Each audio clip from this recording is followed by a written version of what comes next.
Hey, what's up friends? Isa namang napakagandang araw. Well, for today's video nga, tayo ay bibisita sa aming hometown sa may Cavite City to celebrate Tita Beth and Tito Alvin's despedida. Isa na namang araw ng tawanan at food tripan. Kaya ano pa? Let's go! Alright friends, so we're finally here in Cavite City. Ayan, so unang stop natin kay Kuya Dali. Bibili nga lang tayo dyan ng mga konting kakailanganin natin for today.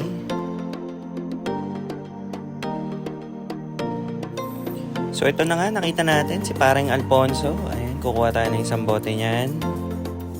Siyempre, isang nomo-nomo. Ayan, nomo-nomo kayo dyan. At ayan, fast forward nga, nakarating na tayo sa bahay guys. Pasok na muna tayo. Makikita nyo, nandito naglalaro mga kids. Ayan, nandiyan si Dylan at saka si Sky. Pagpasok nyo nga, makikita nyo sina Tita Rosie, ayan, at ang kanyang sister, bumisita din sila. At kausap sina Tito at sina Tita, ayan. Shot na, Happy Easter! Wow! Tita Rosie! Hello! Happy Easter! Happy Easter! Hello po! Happy Easter po!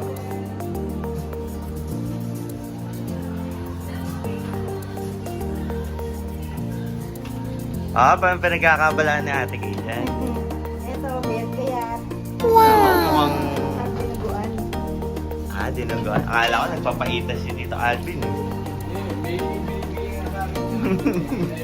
Soup number 5 na. Ayun na, iba lasa doon yung soup number 5. Talagang mapapa-Chinese ka eh. Hindi niya na kinuha.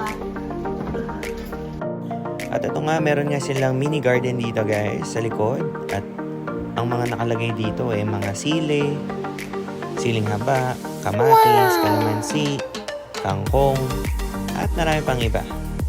So, andito na nga ating mga handa mga friends at ready na tayong mag-food trip.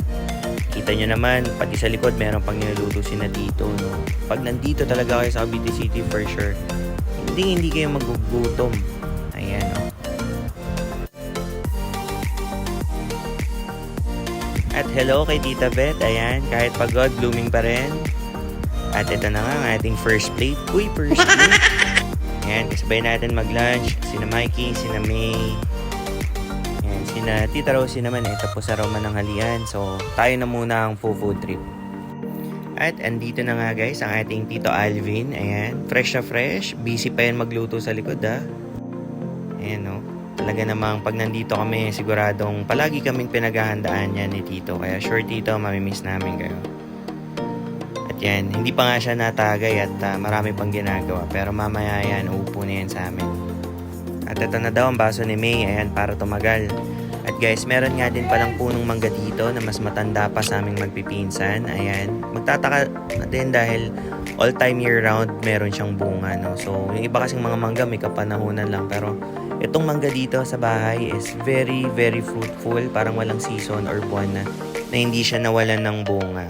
So, kung gusto nyo ng mangga guys, PM lang kayo. Padadala namin kayo dyan. And shoutout din sa aming pinsan kay John Henry. Ayan, sa pagkuha ng mga mangga. Meron tayong madadagdag sa ating pulutan for today. And speaking of, ayan na, nag-cheers na kami ni John Henry. At this point, tapos na kami manangalian yan guys. So, naghanap na kami ng pwedeng mapwestuhan. No? So, dito nga namin nakita na masarap pumesto ngayon sa may garahe. Kung saan merong lilim. Ayan, at may konting hangin-hangin din dahil super init talaga ngayong summer guys. Well, kahit saan ka talaga pumesto ngayon dito sa Pilipinas, talagang mararamdaman mo. Hindi ka makakataka sa init ng panahon. Kaya palagi nyo alagaan mga kalusugan nyo guys. Huwag kayo masyadong magtatatambay sa labas. Uminom kayo palagi ng malamig na tubig. Keep yourself hydrated. I-check nyo ang inyong mga blood pressure. At baka naman kayo ay na-high blood na para iwas stroke or heat stroke tayo. No? So stay healthy pa rin mga chong. Kitang-kita nyo naman guys, naka-timelapse na yan. Talaga naman tuloy-tuloy pa rin ang pagsungkit ng mangga natin. No? So talagang proof yan na hindi nauubos ang bunga ng mangga. At fast forward nga tayo guys, at nilabas na ni Tito Alvin ng pangmalakasan natin pulutan na tuna sashimi. Ayan. At ito nga guys, ang aming beautiful pamangkin na si Chase. O, kitang-kita nyo, parang nangangayayat. Ay, ang lusog-lusog talaga niya. O, diba? So stay healthy and strong lang, Chase, ha? We love you. At fast forward nga guys, dahil hapon na, of course, oras na naman ng pagkain. Meron tayong palabok at lumpia by Tita Beth. At dito na nga tayo pumuesto sa may tapat ng bahay. Ayan, dito guys, medyo presko na, malakas na ang hangin. At ito, may mangga na tayong nakuha. Thank you kay John Henry. Meron tayong additional pulutan dyan. Ayan. At ito nga guys, malapit-lapit na natin maubos ang ating unang bote for today. Ayan. At talaga nga namang sinusulit-sulit na talaga ni Tito Alvin ang paglalambing sa kanyang mga apo. Kasi syempre matagal-tagal din niyang hindi makikita ng personal yan sila. At dahil hapon na, of course, uso din dito ang barbecue. Ayan, nag-prepare si Ate Chi ng babarbecuehin natin for today. Ayan. Timplados, regados na yan guys. Ready na yan. Kahit walang sauce, swak na swak. At ito na nga ang finished product. O, diba? Talagang mouth-watering barbecue yan by Ate Chi. At syempre, meron din tayong inihaw na mais. O, diba? Ang bango-bango talaga yan. At ang sarap-sarap. At pangalawang bote na nga natin yan mga friends. At kitang-kita nyo naman, no? Si Ate Chi. Wala pang talab. O, diba? Happy Easter, Ate Chi. At ito nga din guys, ang isa namin beautiful at napakabait ng pamangkin na si Sky. O, ayan. Behave yan. Love you. At fast forward tayo guys. Hapon na. Ayan. At lumabas na rin si Tito Alvin at pumesto na rin sa amin. Hindi na rin siya busy. Ayan, makakaupo na at makakapagkwentuhan na masarap. At ito nga, fast forward, gabi na guys. Dumating na rin sina Tokits at saka sina Odoy. Ayan o. At ito nga, tuloy-tuloy lang ang kainan at kunting inuman. At this point, siguro mga pangatlong bote na to na aming bubuksan. Pero parang wala pa rin talab sa tropa eh. Ang lakas-lakas pa talaga nila uminom. Believe din talaga ako. Siyempre, kailangan makapture natin ang posing niya ni Tokits. So, diba? Shout out to you, brother. At fast forward na nga tayo. Dito tayo sa may highlights ng inuman. Ayan. Ang nakakatawa dyan, no, nung kapit natin si Tito Ray, yung pinapakita namin, no, ito, ganito, tapos pinakita namin pa dito, sabi niya, "Hoy, walang ganyan, no, hindi lalabas yan, lalo pa nandito si Tito Bandy." Akala niya, akala niya si Tito Ray, akala niya siya yung nagpapagpumapit. Walang ganyan lang, Akala niya na picture ako yung puwede.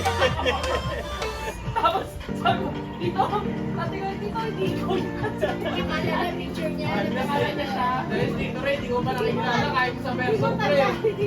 Pagkakilala sa akin ng birthday ng person. Pwede yun eh! Bakit nasa pa yung puto? Nakakagalit sa sigara. Nakakamak, di ba sabi doon? Sobrang ano yan. Kaya nga sa balikat mo. Kasi, eto pala. Ito yung sa gilid niya. At ito ang isa sa mga masarap na kwentuhan ng mga bus moments commute natin. Hindi ko talaga kasi sinabi lang. Tumingin daw talaga sa Baka dumigin yung...